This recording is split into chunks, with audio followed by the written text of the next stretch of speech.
Pace bene, tentang pandangan para bapak gereja terhadap paus. Tentang primat paus, para bapak gereja memiliki pandangan yang berbeda-beda. Sebagian besar dari mereka, mengakui keutamaan atau otoritas yang dimiliki oleh uskup Roma, yang kemudian dikenal sebagai paus. Paus itu adalah uskup Roma dan dikenal sebagai primus inter pares, yang pertama di antara bagian yang lain yang sama dengan dia. Tetapi pandangan mereka tentang arti dan sifat keutamaan ini berbeda-beda. Saya pikir itu hal yang wajar, mengingat gereja masih sedang dalam perjalanan. Pada waktu itu belum sekompleks sekarang, bahkan sekarang juga gereja harus tetap mengenali dirinya, misinya, nilai utama yang harus dia bela sebagai gereja. Misalnya, di sini ada Santo Ireneus dari Lyon. Gereja Roma, katanya, memegang kedudukan yang paling terhormat di antara semua gereja dan memiliki kekuasaan yang paling besar. Ini ditulis oleh Santo Ireneus dari Lyon dengan judul Against the Heresies, sekitar tahun 180 sampai 200 Masehi.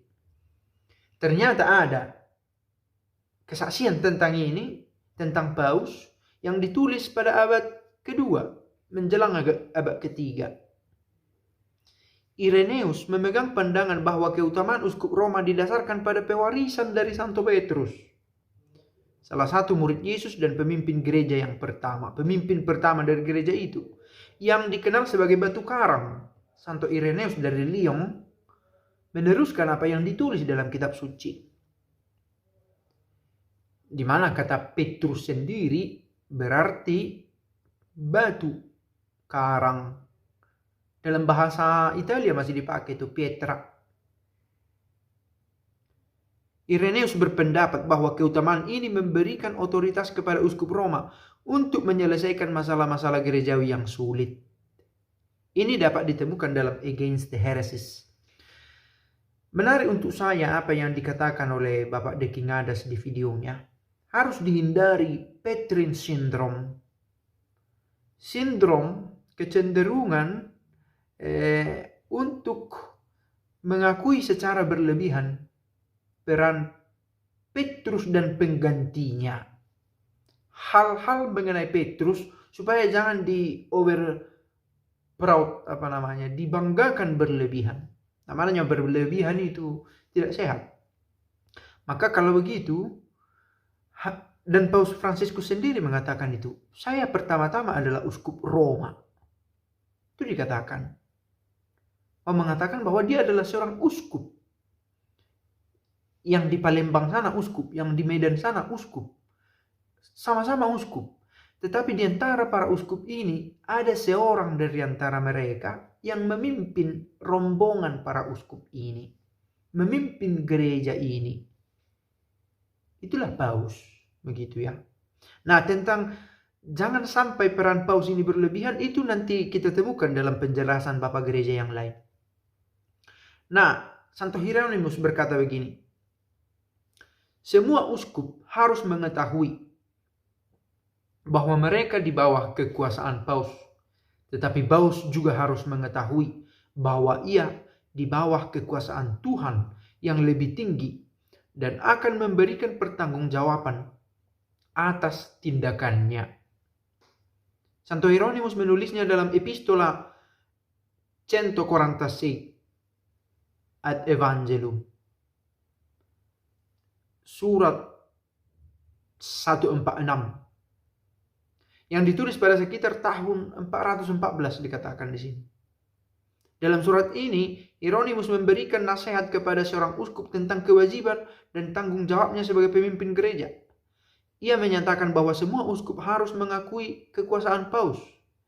Tetapi paus juga harus mengingat bahwa ia bertanggung jawab kepada Tuhan yang lebih tinggi dari tindakannya.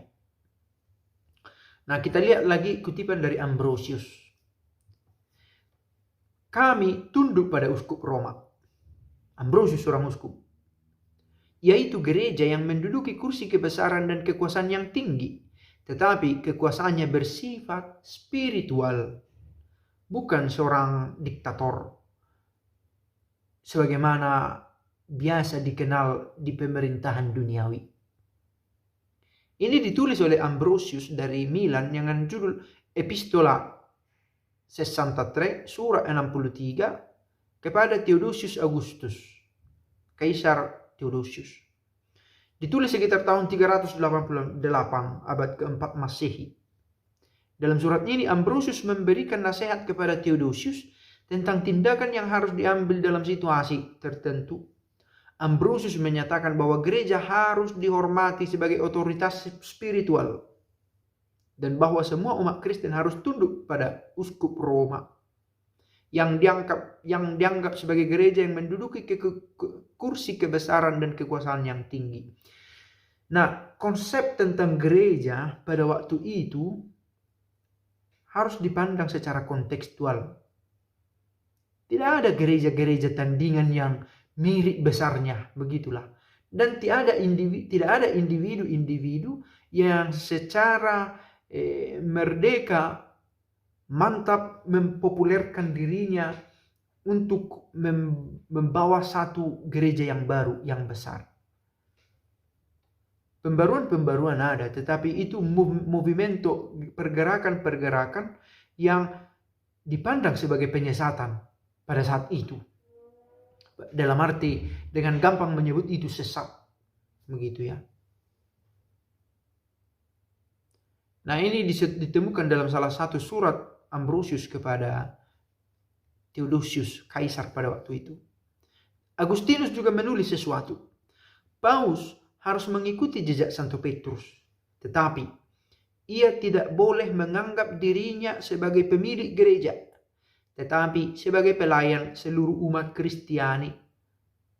Maka itu dia disebut sebagai servus servorum Dei, pelayan dari para pelayannya Allah.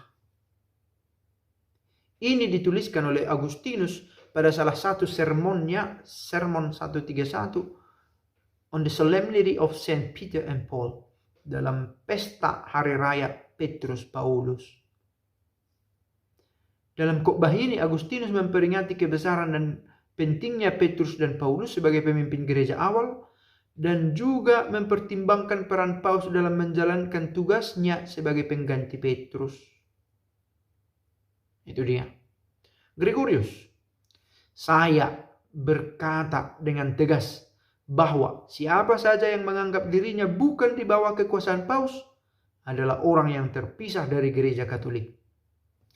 Mulai pelan-pelan kita lihat ya, ini tadi tokoh yang secara kronologis hadir, dan ini hadir pada tahun 591. Ini dipakai untuk menegaskan pentingnya kesatuan. Ini yang mau ditekankan, bukan menekankan pemisahan-pemisahan, ancaman-ancaman, bukan. Apa yang mau dicapai dengan nasihat ini? Kesatuan gereja. Ini ditulis oleh Gregorius dalam surat 40 kepada Eulogius, uskup di Alexandria. Nah, soal Clemens dari Roma, dia menunjukkan kepedulian terhadap kesatuan dalam gereja. Itu dikatakan. Dan itu memang diungkapkannya dalam Korintus. Surat kepada jemaat di Korintus. Ada juga tulisan dari Tertullianus tentang Pontifex Maximus. Oke. Bapak Dekingadas mengatakan bahwa tulisan Tertullianus menyangkut Pontifex Maximus justru adalah sebuah ejekan, dan dia katanya yang menyematkan gelar itu kepada Paus. Saya pikir harus diuji juga pernyataan itu. Istilah Pontifex Maximus itu ada dalam dunia sekuler Imperium Romanum. Bukan karena urusan gereja itu. Dalam sejarah Storia Romana, dalam kisah Romawi, Pontifex Maximus adalah gelar yang dilekatkan kepada para imam tertinggi dalam agama mereka. Dan kita tahu banyak hal yang diadopsi dari kultur Romawi dimasukkan, disertakan dalam lingkup gerejawi. Sekali lagi kita ulang, bisa pakaian, tata aturan ibadat, ritus, gelar-gelar. Termasuk Pontifex Maximus. Dan kalau dipelajari lebih jauh lagi dalam Storia Romana juga Storia Greca, konsep beragamanya itu yang dimiliki oleh orang Romawi itu berkembang pelan-pelan, dibawa dari Yunani, juga ada dari utaranya Italia ini, Italia sekarang, Etruska, lalu ada dari Greka, di mana kekaisaran Romawi ini penduduknya sangat terbuka pada kultur lain. Maka karena itu cara beragamanya orang Yahudi diserap juga dalam tradisi orang Romawi, dan ada pembauran membentuk kultur mereka di sana, dan termasuk ada imam yang memimpin ibadat kepada dewa-dewa. Pontifex Maximus. Maximus yang paling tinggi, imam paling tinggi. Nah, gelar itu kemudian dipakai, tetapi lama kemudian dipakai, dan pelan-pelan tidak lagi disematkan. Kalau sekarang jarang kita dengar itu, bahwa paus dinamai sebagai Pontifex Maximus. Bahwa gelar itu dalam sejarah pernah dipakai, ya. Tetapi saya katakan ada Pontifex Maximus, ada Servus Servorum Dei, ada Vicarius Christi, ada Primus Inter Pares, macam-macam. Nah itu dia. Maka tidak benar juga bahwa semua menegasi, menolak primat paus. Maka tergantung point of view, ya, siapa yang mau mengambil kutipan. Nah yang saya katakan ini hal-hal yang sangat dangkal ini, dalam arti bisa dicari di internet yang saya katakan ini. Bukan menuntut refleksi mendalam atau menerjemahkan bahasa-bahasa asing lagi. Sudah gampang ditemukan. Nah yang susah sekarang adalah membentuk karakter dalam menggereja. Nah itu dia. Apalagi sekarang saya melihat ada komentar, biar Romo, biar kami awam ini yang menjawab. Nah kalau sudah bisa menjawab, kalau gitu apa tugas pastor lagi? Nah ternyata harus beralih pelan-pelan, karena tidak semua orang melek mencari ilmu pengetahuan di media ini. Dan juga media ini tidak selalu bisa dipastikan sebagai sumber yang valid. Nah, ternyata ada pekerjaan lain yang bisa dilakukan oleh pemimpin agama selain memberi pengajaran di level superficial, kognitif dalam arti informasi semacam ini, pengetahuan informatif yang bisa dengan hafalan, tidak perlu diimani, pemahaman semacam ini. Nah, untuk mengimani diperlukan level lain untuk beriman, untuk mendalami hidup beragama. Nah itu dia. Jadi hal-hal semacam ini bisa di cross check. Kalau Bapak Ibu mendengar satu informasi, misalnya seperti di video itu dikutip Richard McBrien. Siapa orang ini? Search. Saya sudah temukan seperti saya katakan di video sebelumnya.